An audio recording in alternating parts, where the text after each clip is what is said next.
Hello, Bible readers. It is Monday, September 28th, and we are back to Numbers, chapter 33, a very transitional chapter. And then we're in Luke, finishing up the 5th chapter and entering into the 6th. This 33rd chapter of Numbers, if there are these two groups of authors, the pre-priestly and the priestly, this would have been the end of the book of Numbers if left to only the pre-priestly authors.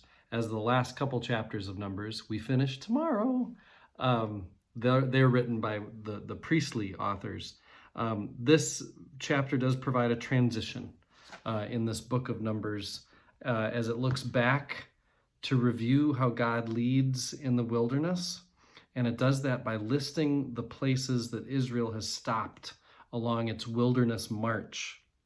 And it's looking toward, the conquest of the Holy Land. What's interesting is, as my commentary says, evidence of priestly additions do not solve the problem of the origin or purpose of the list. In other words, why is this list here? Nor does it clarify the relationship of Numbers 33 to the list of stopping points running through Exodus and Numbers. A comparison illustrates the similarities and differences between these accounts of Israel's wilderness travel. So here, I just want you to see, this is the comparison I'm looking at. I know it might be backward, but basically there's a column here for what Numbers 33 talks about: Ramses, Succoth, Etham, Pi-hahiroth, Mara, Elim, Red Sea, Wilderness of Sin.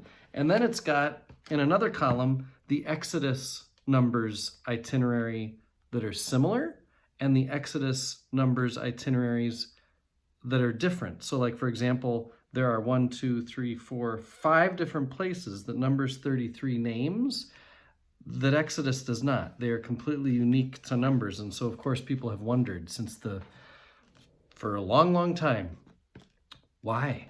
Why are the listed names different? What does that mean? The purpose of preserving Numbers 33 is no more clear than its age. It may indicate pilgrimage sites.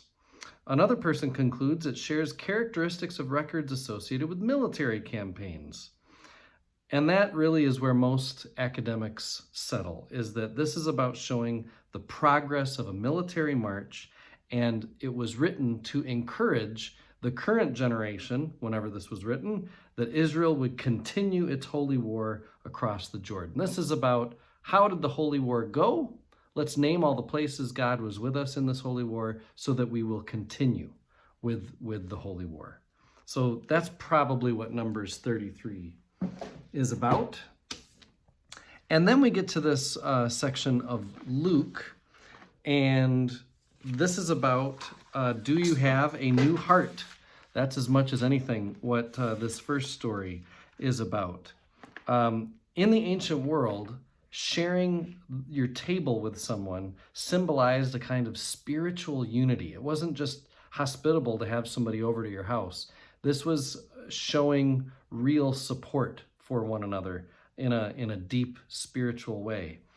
So the question, as he was welcoming tax collectors to sit with him, was, what does this signify for Jesus and this kingdom of God that he's preaching about?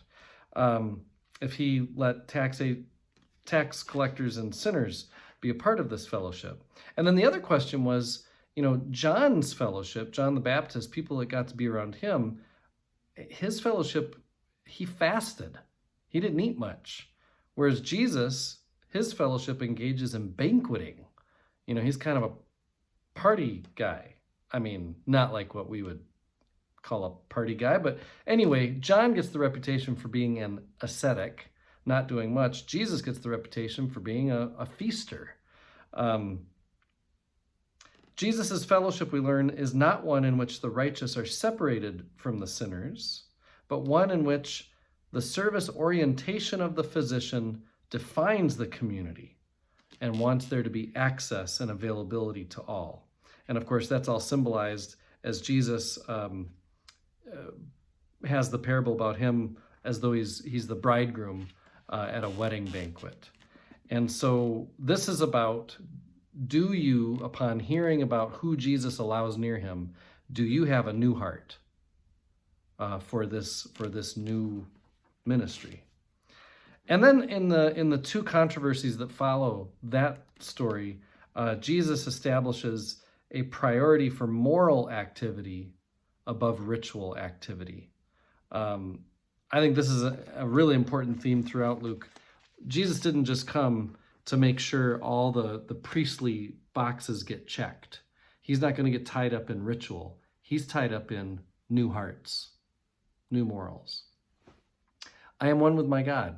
My God is with us, all of us, at all times and in all places.